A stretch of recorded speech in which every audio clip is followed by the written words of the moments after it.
see that? Mm-hmm. Does it look good? Mm-hmm.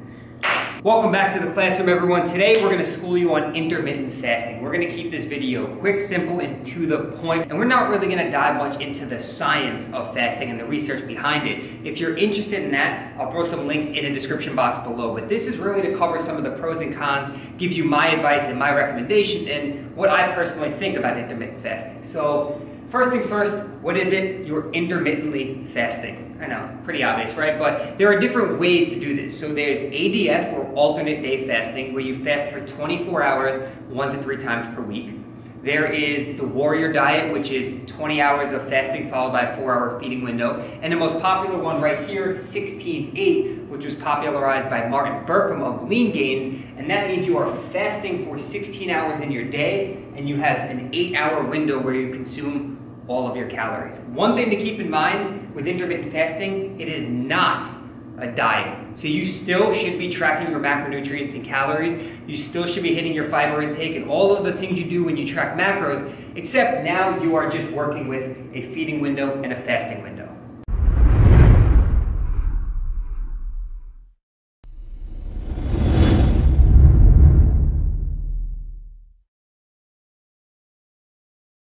So let's talk about some of the pros and cons of intermittent fasting. First one being a pro or a benefit to it is scheduling. A lot of us have very busy schedules. We're students, we're parents, we're workers, we're doing something where our schedule does not allow us to eat 5 to 6 times per day. And I've made a video talking about meal timing and meal frequency before. So I'll link that on the screen for you in case you missed it.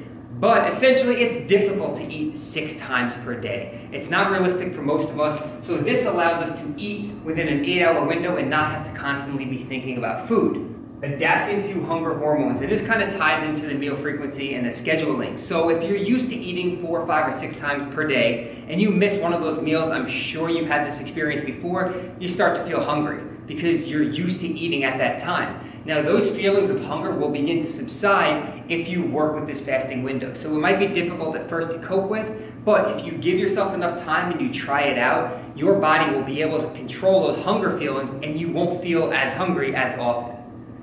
Focusing on your daily lifestyle. If the only thing on your mind is, when is my next meal, or I have to eat in 2 hours, you won't be able to focus on the task at hand. So again, having a feeding window, knowing when it's your time to eat, will help you focus on what you're actually doing at that time and not worrying about, is it meal 3, 4, 5, or 6.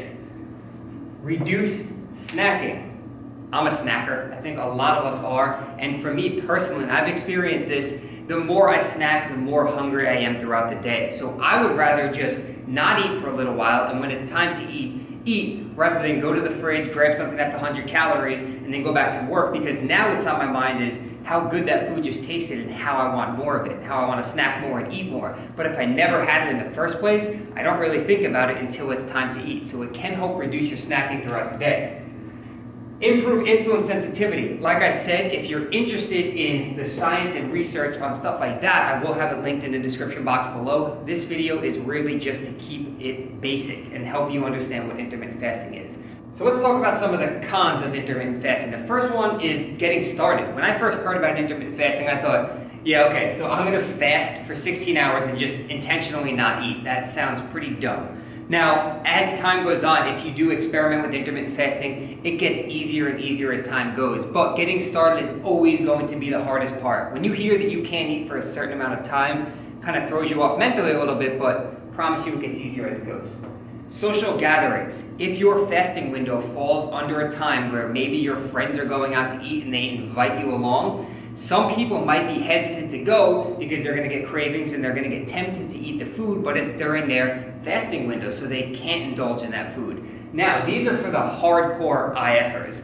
Intermittent fasting does not have to be done every single day. You can choose to do it when it best fits your lifestyle. You can change it around from day to day, so don't feel like you have to stick to 16-8 every single day, day in and day out. Now, you might see better benefits that way. And like I said, if you look at leangains.com in the description box below, it will explain a little bit further, but don't tie yourself to something if you can't really commit to it.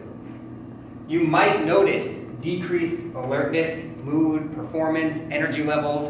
during your fasting window. If you're not used to fasting, it's going to be a lot different. So that's something that over time you may start to be able to overcome. So your performance might increase over time from the intermittent fasting. Your mood will certainly get better, but a lot of people notice a decrease in these things when they first try out intermittent fasting during that fasting period.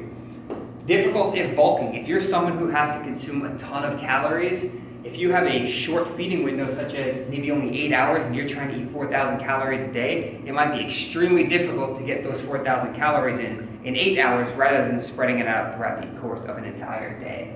So these are just a few pros and cons of intermittent fasting, and I'm sure you guys all watching can draw your own conclusions and figure out what makes most sense for you and your lifestyle, because in the end, that's really all that matters. I don't intentionally intermittent fast every single day, 16 hours fasting, 8 hours feeding. I just choose to not eat until later on in the day. So I'm more productive in the mornings and afternoons when I don't eat and I'm not thinking about food, and then I can eat more later on during the day. So for some people who are cutting and dieting, it actually might be more beneficial to do the intermittent fasting because you save your calories up for later on in the day, and some people get a mental and psychological benefit to that. But in the end, again, it's going to come down to your schedule, your lifestyle, what you prefer. So experiment with it and see for yourself. If you start to notice that your gym performance is decreasing, you're not as strong, you're not seeing the benefits you thought you would, and it doesn't work with your lifestyle, stop doing it. Go back to your normal ways of eating. But if you want to learn more about the actual protocol, because like I said, this popularized by Martin Berkham, he has a very structured way of intermittent fasting by taking branched chains and certain foods you should and shouldn't eat surrounded by your workouts. If you want to learn more about IF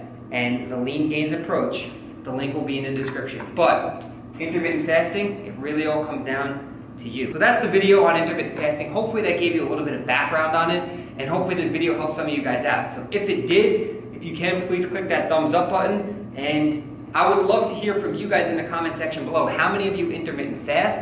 Which style of intermittent fasting do you do, and how has it helped you both in and outside of the gym? I'm sure other people would love to hear about it as well. So thanks again for watching, guys, and we'll talk to you all in the next video.